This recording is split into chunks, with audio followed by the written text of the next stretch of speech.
സേമിയ കൊണ്ട് പായസം മാത്രമല്ല കേട്ടോ, ഉപ്പുമാവ് ഉണ്ടാക്കാൻ പറ്റും. അതിനായിട്ട് പാൻ അടുപ്പത്ത് വെച്ചിട്ട് കടുകിട്ട് പൊട്ടിക്കുക. അതിലേക്ക് ഇഞ്ചി, പച്ചമുളക്,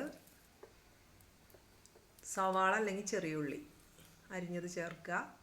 ഞാനിവിടെ ബാമ്പിനോയുടെ വെർമിസെല്ലി ഇതാണ് എടുത്തിരിക്കുന്നത് കേട്ടോ, വറുത്തത് ഫ്രൈഡ്. അത് ചേർത്ത് കൊടുത്തിട്ടൊന്ന് വഴറ്റണം. അതിൻ്റെ ആ ഒരു ഇത് മാറാൻ വേണ്ടിയിട്ടാണേ. അതിലേക്ക് ആവശ്യത്തിന് നമ്മൾ സാധാരണ റവ ഉപ്പുമാവ് ഉണ്ടാക്കണ പോലെ തന്നെ ആവശ്യത്തിന് വെള്ളം ഒഴിക്കുക, ഉപ്പിട്ട് കൊടുക്കുക. ഫ്രൈഡ് ആയതുകൊണ്ട് തന്നെ പെട്ടെന്നായി കിട്ടും. നല്ലോണം ഒന്ന് ഇളക്കുക.